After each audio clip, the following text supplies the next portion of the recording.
Iran के साथ जंग का 14वां दिन है और इस दौरान ईरान के टॉप लीडरशिप के खात्मे से लेकर ईरान को बर्बाद करने के जो भी दावे किए हैं अमेरिकी राष्ट्रपति डोनाल्ड ट्रंप ने, वो सब खोखले साबित हो रहे हैं।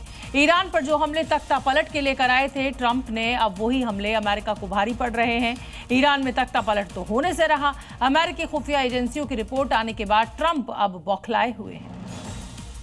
अगर आपने पिछले 2-3 दिन में अमेरिकी राष्ट्रपति ट्रंप के बयानों पर गौर किया होगा तो वो न सिर्फ जंग में जीत का एक तरफा ऐलान कर रहे हैं, बल्कि इससे ये भी लगता है कि ट्रंप ईरान के साथ जंग खत्म करने की जल्दबाजी में है। ईरान पर भारी बमबारी के बीच ट्रंप के बयानों का मजमून समझ लीजिए,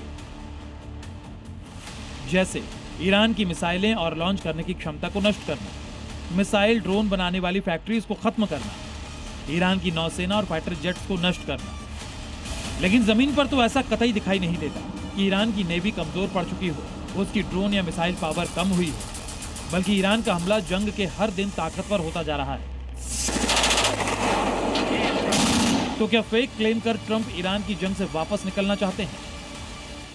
इसकी एक वजह है अमेरिका खुफिया एजेंसीज की रिपोर्ट। इसके मुताबिक खामनेई की मौत के बाद भी ईरान की जनता पर सुप्रीम लीडर के कमांड का नियंत्रण मजबूत है। इसके पीछे धार्मिक वजह भी है और जंग के बाद एकजुट होना ईरानी राष्ट्रवाद। इस हालत में ईरान में कट्टरपंथी सरकार को हटाना मुमकिन नहीं। अमेरिकी खुफिया एजेंसीज की इस रिपोर्ट को इजरायली इंटेलिजेंस ने भी सपोर्ट किया है। ट्रंप और नेतन्याहू दोनों को लगता था कि अयतुल्ला खामनेई और IRGC कमांडर्स के खत्म होने के बाद ईरान की इस्लामिक सत्ता चरमरा जाएगी। लेकिन ये जंग के 14 दिन बाद भी अमेरिका इजरायल की खुशफहमी से ज्यादा कुछ नहीं। एक्सपर्ट्स के मुताबिक ईरान में सत्ता कई केंद्रों में बटी हुई है।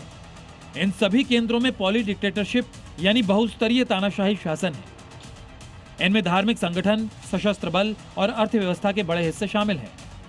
इसमें हर संगठन में उत्तराधिकारी के लिए 4-4 विकल्प होते हैं, जिससे व्यवस्था को गिराना ज्यादा मुश्किल हो जाता है। सत्ता रखने वाली दूसरी संस्थाओं में गार्जियन काउंसिल और 88 सदस्यों वाली असेंबली ऑफ एक्सपर्ट भी शामिल है, जो कानूनों को वीटो कर सकती है।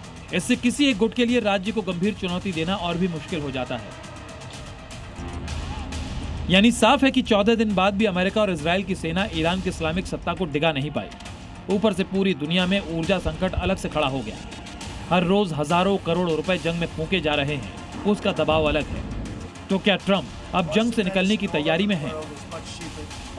ट्रंप इसके रास्ते इसलिए भी खोज रहे हैं कि खुद अमेरिका में ही उनका विरोध हो रहा है। जंग अगर महीने भर तक खिंच गई तो इसके खर्चों के लिए बजट पास करवाना ट्रंप के लिए बेहद मुश्किल होगा।